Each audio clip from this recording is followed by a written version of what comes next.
I discovered my wife's 15-year affair with her best friend. When a text popped up on our smart TV, I confronted her, told our kids, and filed for divorce. I'm a 45-year-old man. I've been married to Amy, a 45-year-old woman, for the last 15 years. I'm an executive at a company, whereas my wife is a homemaker. She used to work at a plant nursery in her 20s, but after our marriage, she chose to be a homemaker. We have 2 daughters, Emma, 13, and Ella, 11. Ours was a happy family until the truth of my wife's adultery was exposed, thanks to the smart TV. Okay, so last week it was our friend John's birthday. He has settled in a different country for the last few years. We video called him at midnight to wish him. After wishing him, all 4 of us, my wife, John, his wife, and I, were caught up in small talk about work and life. He didn't have any other plans for the birthday night, so we decided to hang out virtually and relax for a while. His wife suggested that we could Chromecast the WhatsApp video call through the TV. That way, we could sit back, relax, and have some good time together. My friend's wife and Amy are also good friends, and we used to hang out a lot when they were in the city. Anyway, Amy connected her phone to the TV since the TV remote app was already installed and active on her phone. We grabbed some beers and snacks and enjoyed the virtual celebration. After a while, Amy felt dizzy and dozed off on the couch while John and I kept chatting. His wife was also asleep about 15 to 20 minutes into it. The call got disconnected due to internet fluctuations, and my wife's WhatsApp screen popped up on the TV. I was just about to call John back when I noticed some 10+ unread messages from someone named Lifeline with a heart. I was a bit surprised because it was not me. Curiosity got the better of me, and I clicked on the profile picture and found that it was her childhood friend, Matt. I've met him like a zillion times after my marriage because my wife was close to him. They were neighbors and school friends. She once told me that everyone around them in the neighborhood, as well as in the school, thought that they were either dating or would eventually date each other. However, that never happened. According to my wife, she didn't see him as a romantic partner. Besides, Matt was not interested in women. As of the current status, Matt was single. I wasn't that troubled seeing my wife's lifeline because she told me that he wasn't interested in women. However, just then, another message popped up from that chat. "Hey, baby, I miss you." It triggered me to dig into the matter. I hesitantly opened Matt's chat conversation. I found that my wife was chatting with him all this while through her phone when we were connected on the video call. Sadly for him, she unexpectedly dozed off without giving him a goodnight kiss, and that's why he was blowing up her WhatsApp after he got the blue tick on his messages. His messages came to like, "Why aren't you replying? Is everything okay? I can't sleep without your goodnight kiss. I can't get over after today's session. OMG, you were so good today." This cannot be a conversation between good friends. By then I was certain that their relationship was beyond friendship. I scrolled up the chat to find that they sexted almost every night. OMG, what murky conversations they had. While my wife slept peacefully on the couch, I went through all the filth she had with her lover friend. The chats had occasional flashes of X-rated photos and nudes in between, which sent shivers down my spine. I was numb, yet I wanted to know everything that happened between them. I didn't know how to take screenshots of these conversations on the TV, so I used my phone to click pictures of the TV screen. After taking 4 to 5 pictures, I was done. I didn't care about gathering the evidence. I wanted to know how and why. I wanted to yell, howl, and lash out my frustration, yet I didn't know how to confront her. It was 2 a.m., and I was already down with countless beers combined with a few shots of scotch. I barely had any energy to move or even think. I just kept scrolling through the chat, seeing my failed marriage in front of me on the big screen. Everything looked baseless at that point. She shared every minute detail with her lover, even the details of our intimate moments. In fact, after every private moment between us, she used to repeat the same with him in order to compensate for his feelings. I felt disgusted. I wanted to know when all of this started, hence I kept it cunt. She held my face with her hands and came closer to me, saying, "Baby, I can explain. Please listen to me." I stared back at her and replied, "Sure, please explain." She was astonished at my response. She was expecting that I would hyper-react and wouldn't listen to her. I would have done the same if it was 2:30 p.m. instead of 2:30 a.m. I was almost passing out, partly because of the alcohol and mostly because of the unraveling truth. I repeated, "Damn it, explain." She was at a loss for words. She murmured, "Actually, well." I said, "You know what? Don't try. You know you're screwed." Saying this, I limped my way to the bedroom. She followed me. I turned towards her and asked her to stay out while slamming the door in her face. I heard her knock a few times, but I passed out soon after. The next morning, I woke up heavy-headed and almost forgetful of what happened last night. I went out of my room to fetch a bottle of water. My throat was dry. Seeing me coming out of the room, she rushed towards me. And with that sight, all the harrowing memories of last night came rushing too. She tried to hug me, but I asked her to back off. She retreated with teary eyes and a puppy face. She told me that I misunderstood. I ignored her and went towards the refrigerator to fetch a water bottle. She kept nagging at me that I was just overreacting and he was just a friend. They never had any physical relationship. It was only on chats. It was just a healthy flirt. I wasn't ready for a confrontation yet, but her lame excuses agitated me, and I screamed louder, "Really? Who on earth sends nudes to male friends? And what does that sexting mean? Wasn't he supposed to be uninterested in women? Then how the hell did he find interest in your private parts?" It was a Saturday morning, and gladly, my children weren't at home. They were with my parents for that week to enjoy their summer vacation. I stared at her, asking her for an explanation. My mental state was running pathetic. I wanted to get to the core of the situation, despite knowing that it would crumble me to pieces. I wanted her to confess every detail of her crime, yet I felt like throwing up whenever she opened her mouth. I grinded my teeth, asking her to speak, but then shut her up. When she spoke, I didn't know what I was doing. I know I acted unreasonably, but how else would someone react after knowing that he was being cheated on for the last 15 years? And his entire married life has been a sham. I gulped the entire bottle of water in one go, and then asked her to confess everything from the start. Or else, I'll thrash that dual-faced lover black and blue. This time, instead of covering up or pleading, she revealed the truth. She confessed that she and Matt were always lovers. They got into a physical relationship in high school, and since then they continued with it. However, Matt was a lazy bum and made it clear to Amy that he couldn't afford to provide for her. To give a little context about Matt, he's a school dropout who has never earned a penny on his own. His parents had acquired a few decent properties in the suburbs, whose rental yield is keeping his expenses afloat. However, that is not sufficient to pay for two people. I met his parents a couple of times during my visit to Amy's house. They were concerned about Matt's laziness and requested Amy to advise him on taking up a job or starting a business. Everyone except Matt was bothered about his future. Anyway, back to the track. Amy confessed that she did break ties with Matt many times due to his commitment issues. However, he was always successful in winning her back. Apparently, Matt never had any issues with Amy dating other men, although he never dated anyone. But Amy, she had a couple of boyfriends before we started dating, so this sounded true to me. Although amazing, what kind of lover does that? I know, maybe a lazy one. I asked her that if they were that close, why didn't she marry him? She said that Matt would have never been able to provide a good lifestyle for her. Besides, Amy too never had a stable job, nor was she even aspirational about her career that she could be the breadwinner of the house. So she chose to be a freeloader and lead a dual life. I asked her one last question, if the girls were mine or Matt's.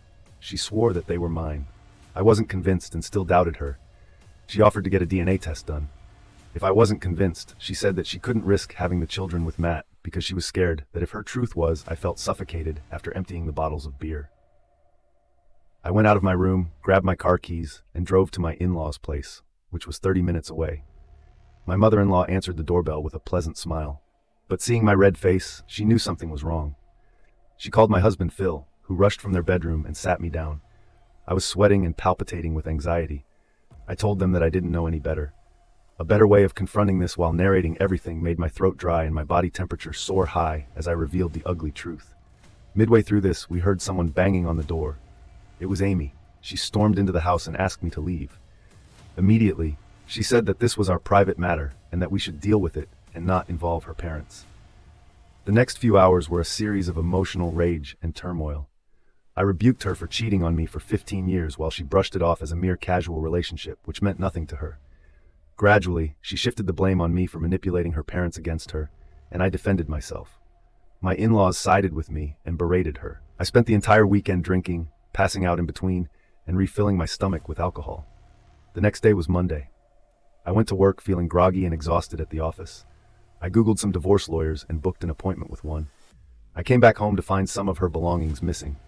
I guess she came home when I was away, packed some of her stuff, and left. I didn't bother to check on her. She messaged me stating that she would be staying at a hotel to give me some time to cool off.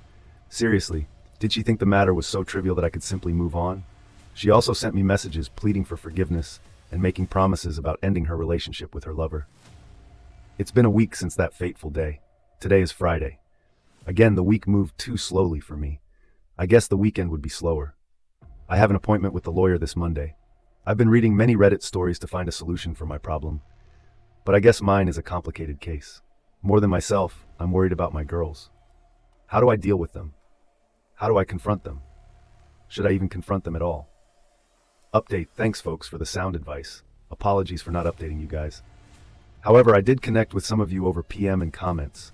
I know it's been 6 months since my first post, and let me tell you it was no less than a bumpy ride. I met the lawyer on that Monday and shared my concerns regarding my daughters. The lawyer advised me to confront the children subtly about the separation and not delve into the details, as they might get into mental trauma. He also said that, since my wife is jobless and seeing the nature of her affair, I have a good chance of getting custody. On the same day, my parents called Amy to pick up the kids from their house.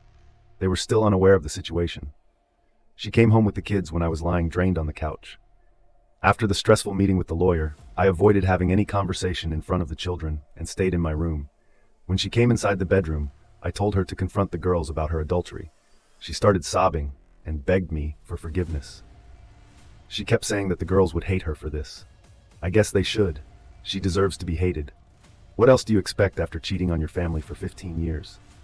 The lawyer said that it would take a week or so to send the divorce papers to Amy, so I had a week to straighten out things with the children, as well as with my parents. I told her that I'm divorcing her. She reacted as if this was something out of the blue. She said that the children would be traumatized by the divorce. I wonder where her motherly feelings were buried all these years. I asserted that my decision is final, and gave her the ultimatum of a week to confront the girls in whichever way she liked, or else I would tell them the truth. I grabbed my pillows and dozed off on the bedroom couch that entire week. I left the house early in the morning and came home late in the evening as the weekend approached. She wailed and cried throughout the night, sometimes so hard that I would wake up.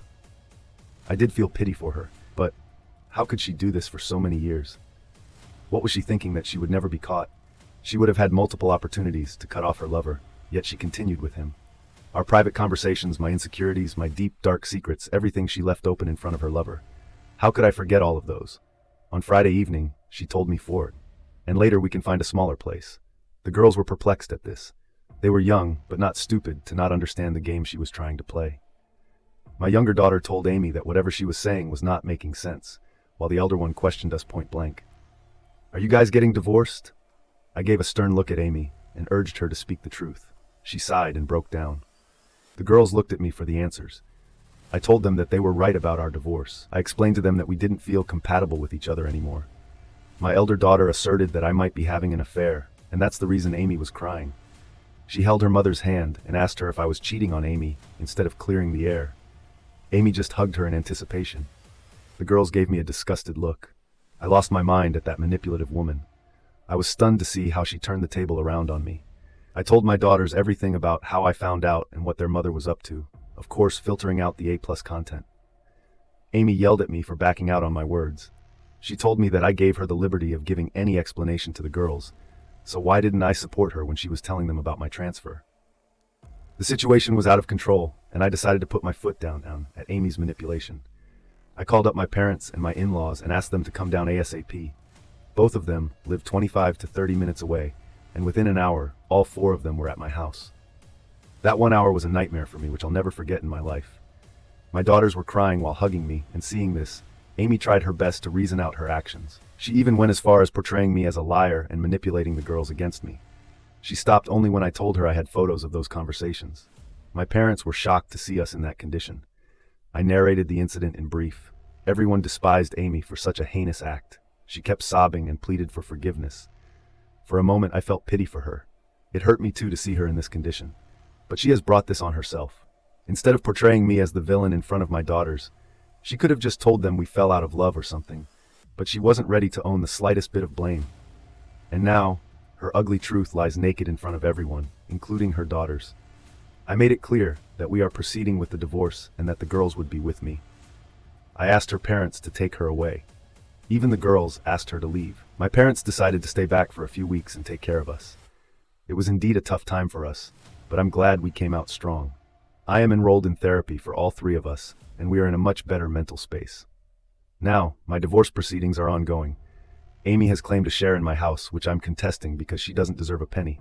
Surprisingly, she didn't contest the custody of the children, making it easy and evident for us to understand her priorities during the confrontation. And even after that, Amy promised to cut off all ties with her lover. However, after she moved in with her parents, she was caught visiting her lover's house. Her siblings caught her and humiliated her to the extent that she had to eventually leave the house. Her parents humiliated Matt for his actions and informed his parents as well. The The last I know is that his parents have cut off all property rents, which Matt was getting, and asked him to make a living of his own while Amy is working as a sales agent in a showroom. I don't think about her anymore. I'm focusing on raising my daughters and providing them with the best of everything. I can wish me luck. Now on to the next story. 2 4-year-old sons' inappropriate behavior at preschool revealed my wife's affair. I caught her on hidden camera and filed for divorce. I, a 32-year-old male, have been married to my wife, who is 31, for 4 years, and between us we've got a 4-year-old son. Our son is in preschool. I work long shifts as the primary breadwinner. My wife is in between jobs because she didn't like her old job. At least she's home to take care of our son.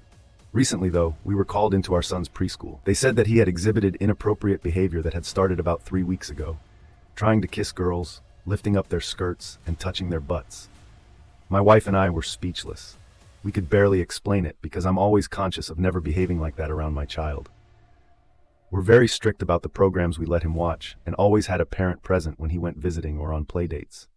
As far as I waited till my wife was away and asked him about his behavior and all his childlike innocence. He told me that the uncle who came over while I was at work did that to his mother, and she had never reprimanded him in his 4-year-old mind. He thought that that minute was okay. His confession sparked my curiosity. It sounded like an affair, so I asked him a few questions. How often does the uncle come over? Most days? What do they do with mom? Kiss, giggle, and speak in whispers. How long does he stay over? Until I'm about to come back from work? I was furious. I was working hard to provide for our family, taking long hours at work and barely getting enough rest. Meanwhile, she was spending all her time cheating on me instead of looking for another job or being more present with our son. I planned to catch her in the act, so I laid out my strategy for my plan. I faked a trip to visit my parents with my son. I told her that we would stay for a few days to free her up since she had been our son's primary caregiver after she had quit her job. She didn't even object or suspect anything. So I packed up and made it seem like this trip was a genuine event. I had a camera in the living room and left with my son because I had no intention of going to my parents. I went to my brother, who lives nearby, a few hours after we had left. Our car pulled up outside our house and the man got out. Using the camera in the living room, I watched as my wife and the man started making out. I was furious, beyond belief, sad about my family, and heartbroken for my son. I recorded the video and sent it to her parents, brother, and other close family members. They all called me in a fit. Some of them decided to play ignorant and ask me what was going on. Had someone created a fake video or whatnot? Her parents called me and begged me to forgive the entire affair and try to work things out with her. They insisted that they had not raised their daughter that way and that there had to be a reasonable explanation for what had happened. They went ahead and said that they would talk to her themselves and get to the bottom of things. Her brother, on the other hand, was rightfully angry with her. He said he was shocked by her actions and would back me up with whatever course of action I chose to take. My wife also called once she saw the video and started begging and pleading for forgiveness. She claimed that she had been used and didn't have it in her to resist, but she had seen the error of her ways and didn't want to lose her family. She insisted that she was willing to do anything to get back into my good graces. By that time, I was over the entire relationship. I was disappointed that I had missed all the signs and that they had been going behind my back in a house I had paid for. Even worse was the fact that they had exposed my 4-year-old son to such behavior. I made up my mind to separate from her, so I asked her to leave the house since I was the one paying for it and maintaining it. It was only fair. I also let her know that we were done. I didn't want to keep up a relationship with someone who would lie to me and disrespect me. She refused to leave and refused to accept that we were done. She kept insisting that we could work it out, at the very least for the sake of our son. I told her that if she would not leave peacefully, then I would have to bring in the authorities, and she would never see her son again. That brought her to her senses. She finally left. I filed for divorce through my mediator. I expect to keep the house and the car. We had already been keeping our finances separate, and I'd negotiate no alimony too because of what had led to the dissolution of the marriage. And I'd fight for at least 50% or more custody. I have no problem with co-parenting, and I will closely monitor what my child is exposed to. I'm going to use her actions against her in full force in the divorce to get what I want. And my lawyer says the ball is in my court. I can't wait to be done with this nightmare and move on with my life. Thank you for watching. Subscribe for more.